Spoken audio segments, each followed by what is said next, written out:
Na obra O Mal-Estar na Civilização, Freud faz a seguinte consideração. Ele diz que as religiões são delírios de massa. Então, o que fica aqui para a gente tentar pensar um pouquinho, é sobre o conceito de delírio.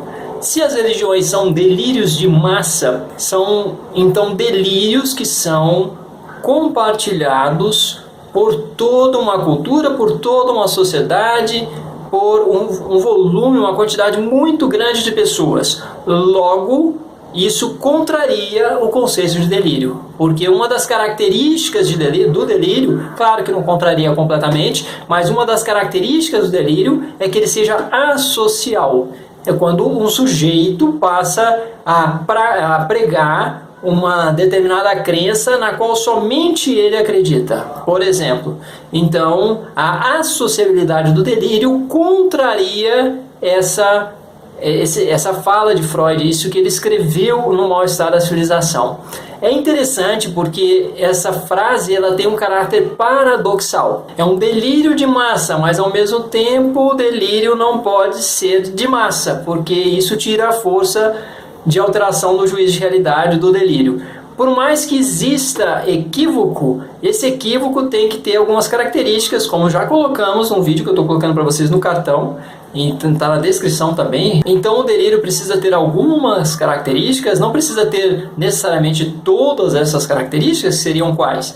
O delírio precisa ter convicção, ele precisa ser da ordem da ininfluenciabilidade. É difícil influenciar e fazer com que alguém que esteja padecendo de um delírio, que mude de ideia e passe a pensar diferente. Então, convicção, é ininfluenciável, é asocial, é muitas vezes bizarro, extensão, essa pessoa passa a fazer tudo que ela faz na vida dela está relacionado com aquilo com o qual ela está se equivocando de modo patológico, que é o delírio. Então as religiões não seriam simplesmente delírios, elas teriam algumas características de delírio em alguns casos. No caso, quando Freud está falando das religiões, ele está falando de crenças equivocadas, dentro da concepção dele agnóstica. Então, dentro de uma concepção agnóstica, são crenças equivocadas, mas são crenças que não são justificadas. Então, o fato de não serem justificadas, de não haver evidências que tenham se consolidado acerca dessas crenças, elas então não se situam no campo mais preciso, de um conhecimento mais consolidado, de um conhecimento mais objetivo, mais compartilhado, no sentido não somente da objetividade, mas no sentido da correspondência para com a realidade. E o fato de haver milhares de religiões, e durante a história ter havido também muitas religiões, é algo que demarca um pouco essa variabilidade muito grande e que faz com que isso talvez se distancie bastante de uma correspondência com a realidade, porque afinal de contas, quais seriam as crenças que estariam corretas? E todas elas não lastreadas em nenhuma forma de justificação sistemática ou se baseando em evidências, basta acreditar. E o que fundamenta as religiões são crenças e crenças que as pessoas têm em comum e ações fundamentadas nessas crenças que dispensam justificação, dispensam evidências. Então, Freud faz essa comparação porque na concepção dele existe erro, existe equívoco nas crenças religiosas, e aí ele vai de alguma forma dizer que as religiões são delírios de massa, mas a sociabilidade tira a força do delírio. Pode haver até elementos sensacionais, elementos fantasmáticos, elementos de mito mesmo, que é esse elemento sensacional das histórias, das narrativas míticas. Esses elementos sensacionais, esses elementos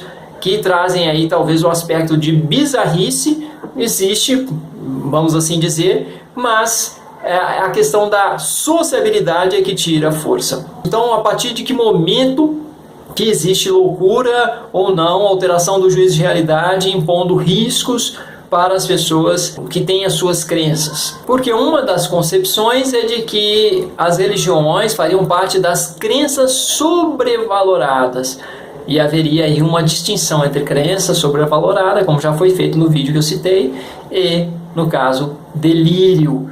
Mas aí fica aquela questão, por exemplo, um fenômeno como Jim Jones. Jim Jones era um pastor norte-americano, cristão, evangélico, e esse pastor, ele passou, parece que houve algumas denúncias nos Estados Unidos, e esse pastor se isolou com seus fiéis, com muitos de seus fiéis, em Georgetown, e aqui bem pertinho do Brasil, ao norte do Brasil. Uma espécie de uma colônia agrícola, onde eles se isolaram, criaram uma comunidade para a própria religião deles, e havia denúncias de abuso, diversos abusos que estavam ocorrendo em Georgetown. E isso chegou às autoridades americanas, que fizeram uma comitiva para se avaliar o que estava acontecendo lá, e essa comitiva foi até as Guianas. Era uma comitiva, inclusive, que parece que tinha um parlamentar. Isso, se não me engano, foi no ano de 1978. E após a visita da comitiva, inicialmente a comitiva teve até uma impressão boa, achou tudo muito bonito, né? Estavam vivendo uma espécie de uma utopia, então era, né, uma espécie de um socialismo utópico ali. Contudo, durante a visita, a comissão começou a receber alguns bilhetes com denúncias, com pessoas pedindo socorro. E assim que a comissão se deu conta do que estava acontecendo, Jim Jones e seus correligionários ali se aperceberam que a comissão havia percebido que havia muita coisa errada ali naquele contexto. E essa percepção de Jim Jones e de seus fiéis fez com que ele ficasse bastante persecutório. Ele não demonstrou, mas assim que a comissão se retirou para voltar para os Estados Unidos, para ir para o aeroporto, ele comandou, ele fez com que alguns de seus capangas fossem atrás da comitiva, e quando estavam embarcando no avião, houve troca, não sei se troca de tiros ou se foi realmente um massacre, mas esses capangas acabaram inclusive matando algumas pessoas dessa comitiva. Então foi algo que à época foi bastante escandaloso, foi um escândalo, foi bastante noticiado. E não foi só isso. Após esse episódio de atentado a essa comitiva que estava se retirando do local, que estava embarcando na aeronave, Jim Jones reuniu toda a população, que era um pouco mais de 1.000 pessoas, se eu não me engano, e ele ordenou em um ritual que todos bebessem uma determinada bebida lá, que eles iriam para o paraíso, que eles precisavam e que estava na hora, e todos beberam soluções, e com água, no caso com cianeto de potássio, então com veneno, e um veneno fulminante, e cerca de 900 a 1.000 pessoas morreram nessa situação, e foi assim um evento que despertou muito o debate acerca do fanatismo e da questão das religiões, das seitas e da loucura. Até que ponto uma crença sobrevalorada pode se transformar em loucura, e se a gente está falando de uma transformação, de uma passagem de uma crença sobrevalorada para um delírio.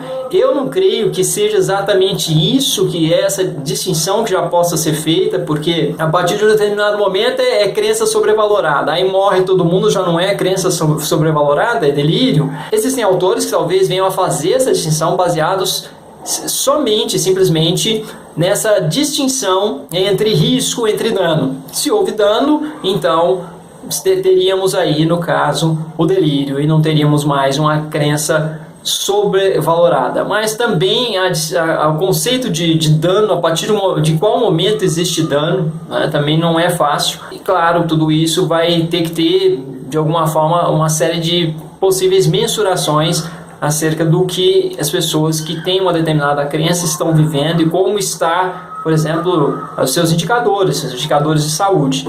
Eu acho que talvez aí haveria uma tentativa de delimitação. É isso, eu espero que esse vídeo tenha feito com que vocês pensassem um pouco sobre o conceito de delírio, de loucura, os limites e as fronteiras entre a saúde e a loucura, entre a saúde e a perda do juízo de realidade, por exemplo. Obrigado e até a próxima.